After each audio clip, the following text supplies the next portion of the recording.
Nevada is home to the nation's fifth largest school district. Unfortunately, Nevada ranks 50th in the nation when it comes to high school dropout rates, according to a 2011 report by the America's Promise Alliance. The report said the number of high schools in Nevada deemed dropout factories rose from 8 in 2002 to 34 in 2008, with the increase representing nearly 54,000 students. During that time, the state's graduation rate fell from 72% to 51%.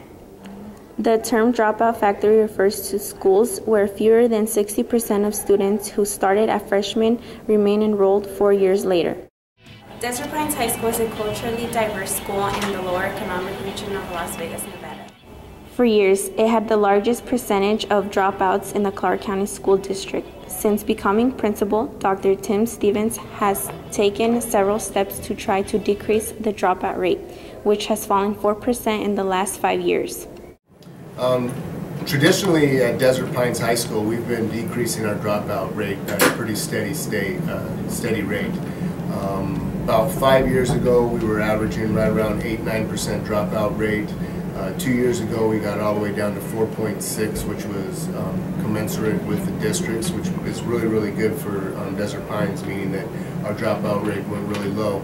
This last year, we went up a little bit, and we were sitting just about 6.3. So hopefully we'll turn it around again this year and drop it down. But even last year, the entire district's rate went up. So for whatever the reason was, we ended up with a lot of dropouts last year. We at Desert Pines have a really good dropout intervention plan.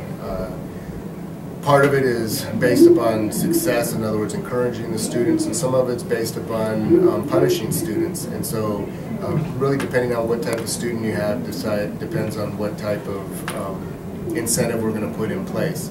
So currently right now, as far as the punishment goes, we have probably about 130 students that are enrolled in an on-site truancy court, which means that those students have to go down and see a judge here on campus once a week, and after they complete 8 weeks with the judge, if their attendance is approved, then they get removed from the program. Some of the positive incentives is that we've gotten lots and lots of money through some outside donors, and I've signed up 150 juniors and seniors to be in this particular program, and these students have agreed that some of the things that they are allowed to do around here will be taken away from them if they don't attend class, but they also enter in for great prizes. We've got a couple bikes to give away, we've got some iPods to give away, we're working on getting an iPad, I've got lots and lots of gift certificates, and with the upcoming end of the first 9 weeks, we're going to start pulling some of those students out and start passing out some of that wealth.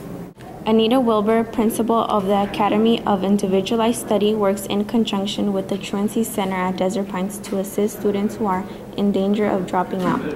Hi, my name is Anita Wilbur, and I'm the principal of the Academy for Individualized Study High School, which is a high school that is comprised of 3 components and targets students who are ready to drop out.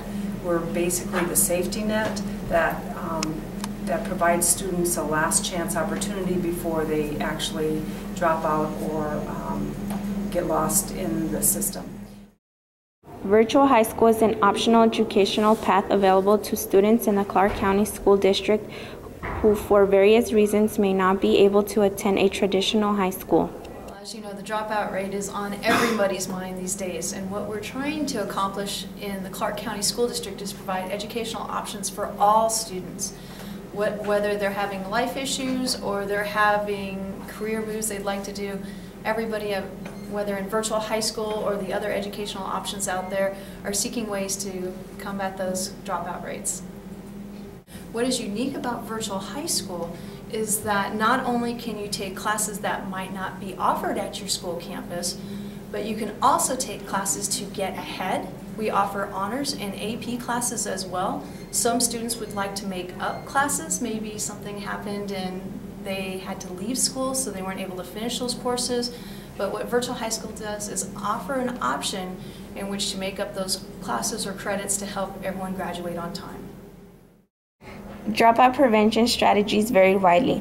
According to a 2010 study done by Ball Fons, Bridgeland, Moore and Fox, Prevention begins in part by identifying struggling students early and targeting them for assistance. Infrequent attendance, behavior infractions, and course failure, the ABCs of dropout.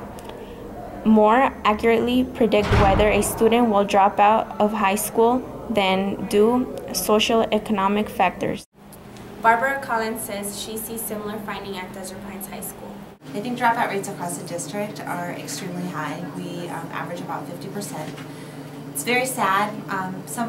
Many of our students have to go to work. They're the only breadwinners for the family. They have babies. They need to stay home and take care of them. And I think the worst part about all of it is what they need to understand is staying in school. Although it's hard now, it sets them up for success for their future. Reporting for PBS NewsHour, Student Reporting Labs, and the Academy of 21st Century at Desert Pines High School in Las Vegas, Nevada, and this is Yuritza Velasquez.